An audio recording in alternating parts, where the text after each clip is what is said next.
Pertama-tama, kita harus paham dulu aturannya. Apa itu IMD World Competitiveness Ranking? Melihat kenyataan ini, kita harus bertanya secara kritis. Apa yang sebenarnya terjadi dalam 2 tahun terakhir ini? Mengapa kita tertinggal dari Malaysia dan Vietnam? Pertama, efisiensi bisnis kita belum baik. Di pilar ini, kita tercecer di peringkat 50 dunia. Apa artinya? Ketika investasi asing tidak masuk ke Indonesia, apa dampaknya?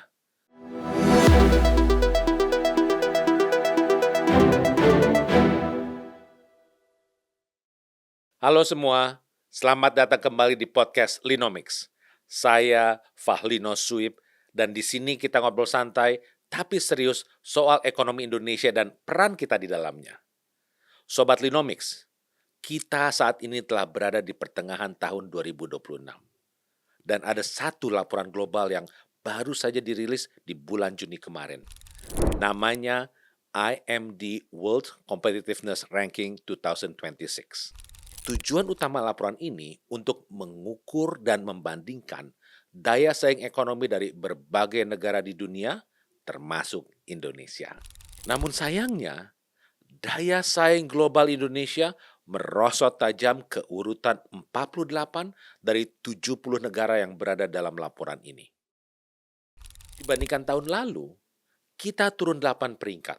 Dan kalau kita bandingkan dengan tetangga-tetangga kita di Asia Tenggara, situasinya cukup memprihatinkan. Saat ini, Singapura masih merajai di peringkat 1. Malaysia melesat naik ke posisi 15. Vietnam, negara yang dulu sering kita anggap ada di belakang kita, kini dengan gagah berada di peringkat 27. Bahkan Thailand ada di posisi 30. Dan kita tertinggal di posisi 48, hanya satu level di atas Filipina. Pertanyaannya, ada apa dengan Indonesia? Mengapa daya saing kita tiba-tiba terjun bebas, padahal katanya ekonomi kita stabil? Pertama-tama, kita harus paham dulu aturannya.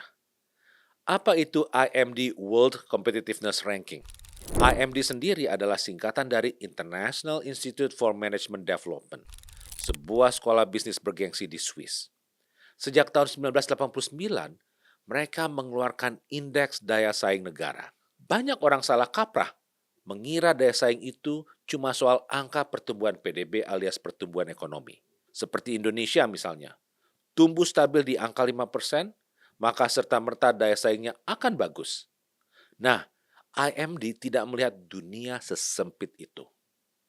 Daya saing atau competitiveness bukan cuma soal seberapa kaya sebuah negara atau seberapa murah biaya produksi. Daya saing adalah kemampuan sebuah negara dalam mengelola seluruh sumber daya dan kompetensinya untuk menciptakan nilai jangka panjang demi kesejahteraan rakyatnya. Konkretnya, ada 4 pilar utama yang dinilai dalam mengukur daya saing. Pilar pertama, kinerja ekonomi. Ini melihat seberapa kuat ekonomi domestik, perdagangan internasional, dan ketersediaan lapangan kerja. Pilar kedua, efisiensi pemerintahan. Apakah beban pajaknya masuk akal? Apakah hukumnya bisa ditegakkan dengan adil dan tidak pandang bulu? Apakah birokrasinya tidak berbelit-belit dan bebas korupsi? Pilar ketiga, efisiensi bisnis. Ini mengukur produktivitas perusahaan-perusahaan di negara tersebut. Apakah tenaga kerjanya punya skill yang relevan? Apakah perusahaan mudah beradaptasi dengan teknologi baru? Dan pilar keempat adalah infrastruktur.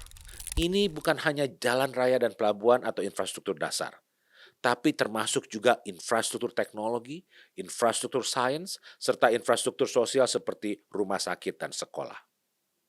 Jadi, bila sebuah negara pertumbuhan ekonominya tinggi, tapi hukumnya carut-marut, pendidikannya tertinggal, dan birokrasinya korup, maka skor daya saingnya pasti akan hancur.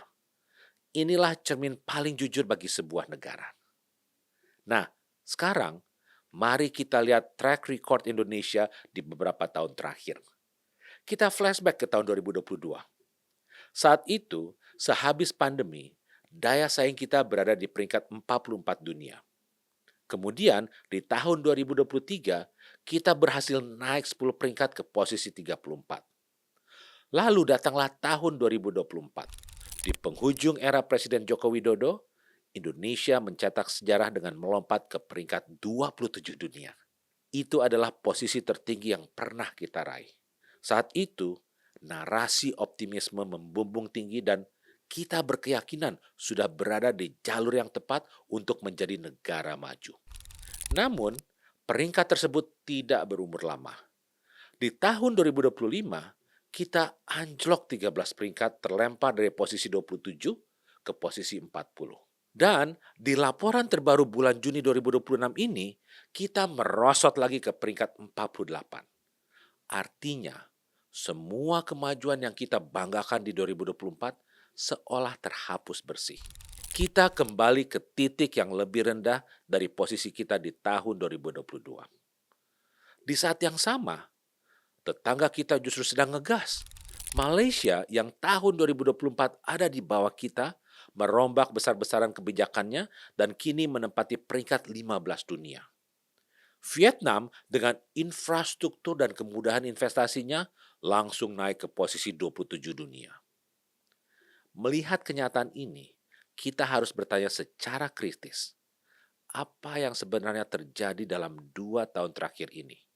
Mengapa kita tertinggal dari Malaysia dan Vietnam?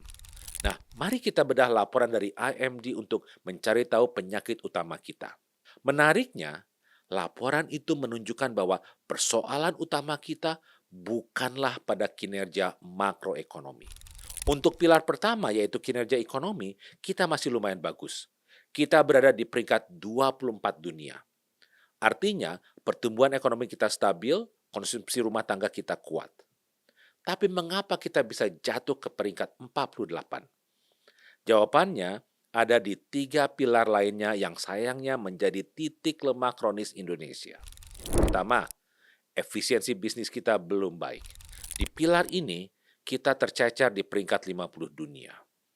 Apa artinya? Artinya produktivitas kita rendah.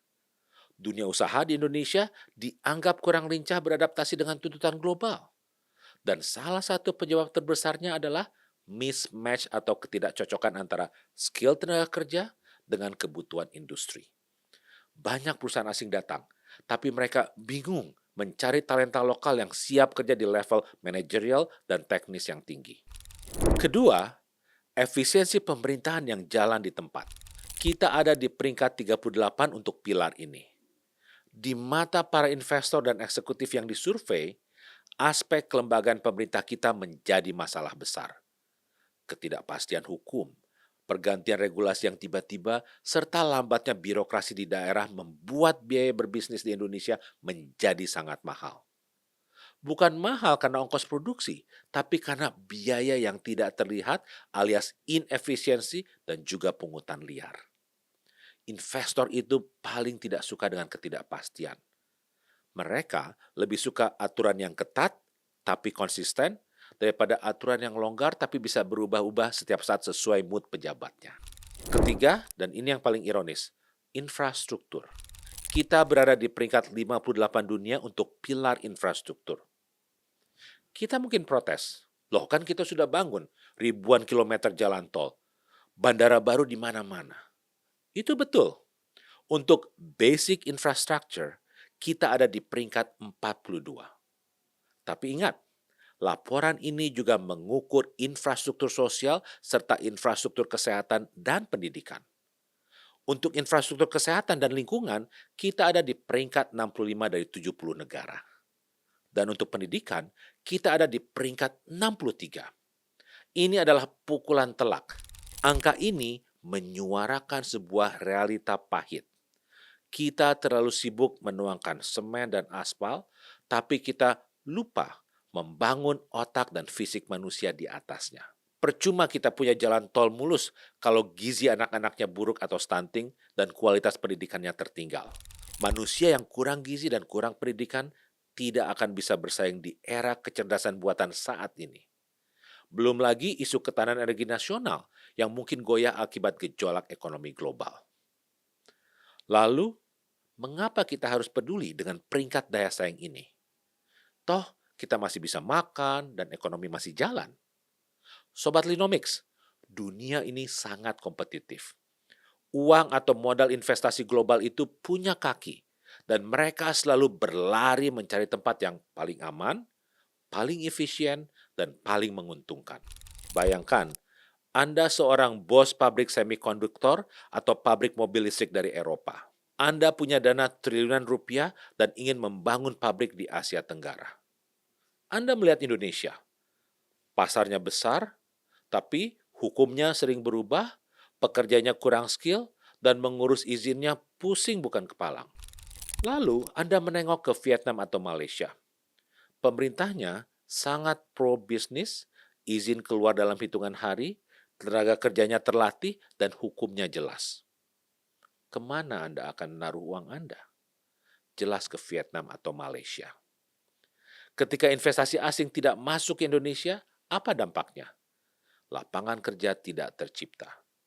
Kalau lapangan kerja kualitas tinggi tidak tercipta, lulusan sarjana kita hanya akan rebutan lowongan pekerjaan bergaji UMR rendah atau terpaksa masuk ke sektor informal.